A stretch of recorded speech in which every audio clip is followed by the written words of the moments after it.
Okay, this video is going to show you how to trick your computer into thinking that a website is hosted on a different website. I know that makes little sense. I'll explain a little bit. Let's say you built a website and you're moving it to a new server. And you wanted to make sure that the website works perfectly before you make the DNS change.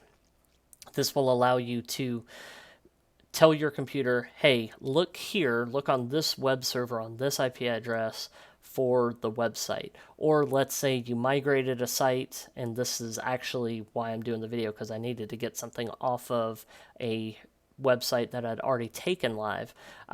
Let's say I forgot to grab PDFs or something like that, some information.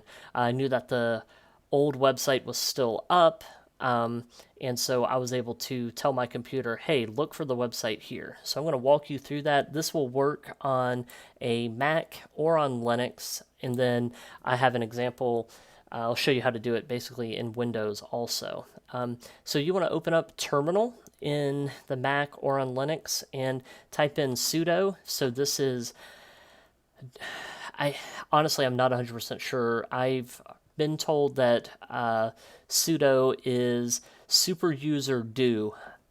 Don't quote me on that. Actually, we can man that, so I can do a man sudo. Let's see. Sudo edit. Okay, that is not super user. Anyway, we'll quit. Anyway, sudo. And then I use VI. You might be more comfortable using the text editor Nano, whichever works best for you. I'm going to do sudo etc host. And again, because the Mac and Linux are both Unix-like, they both have the host file in the same place. And so you should be able to do this on a Mac without any problems. The website I'm talking about here is Living Science. Clearly, I have this commented out with a hashtag or a £, depending on if you're a millennial or old like me. I'll call it a pound sign there. And if you've forgotten what the IP address is for the server, you can use a pretty cool tool that I use here called Security Trails. Requires a free account, but to get the historical data, you have to have an account. And if I look at the historical data for livingscience.com, it shows me that 3 years ago there was a DNS change for this, and that's the IP address. So I clearly already have that in my etc host file, but I'm going to go ahead and just show you how I would do it. So I would copy, then I'd go over here and create a new line, and actually we'll go up here and going to right click and paste that, and then type in livingscience.com. Feel like I spelled that correctly. And then you can do a second line, or you could put the www in here too. So living. So just like that, and we are ready to go. And so this is what the current, the live new website looks like. And when I write this file, so if you're in Nano, you want to just write it out. I'm going to hit :w write. So I've written the file. And you know what? I'll just show you real quick how to do it in Nano too, because people are happier in Nano sometimes. So put the information in here and then hit Control-O, I think, to write out the file. Let's see if it shows it. Yeah, it does.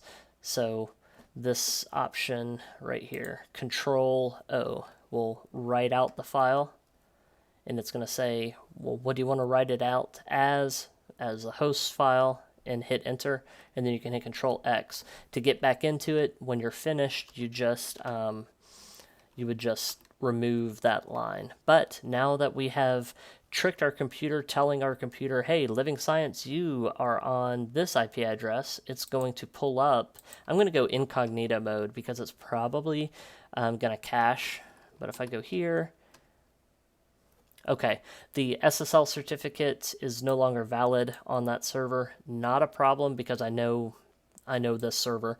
I'm going to hit proceed, and boom, there is the old website. So if I was looking for some old information, a PDF, or just, hey, what did that look like? I could pull all that information up. Once I am finished, I want to go back into either VI or Nano.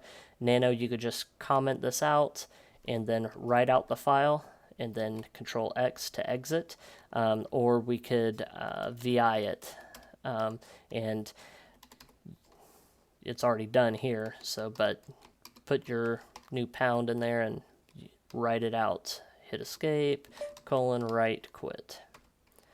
And that's pretty much it. Now I'm going to reboot. We'll go into Windows. All right, I actually forgot that I'm not actually using these headset for this, and I feel weird without my hat on here. All right, feel better now. I'm in Windows. I need a hat. Wear a hat. I don't know. Anyway, all right, and I also forgot to turn my light on. Let's see. Ooh, this one. All right, cool. All right, so now we're in Windows.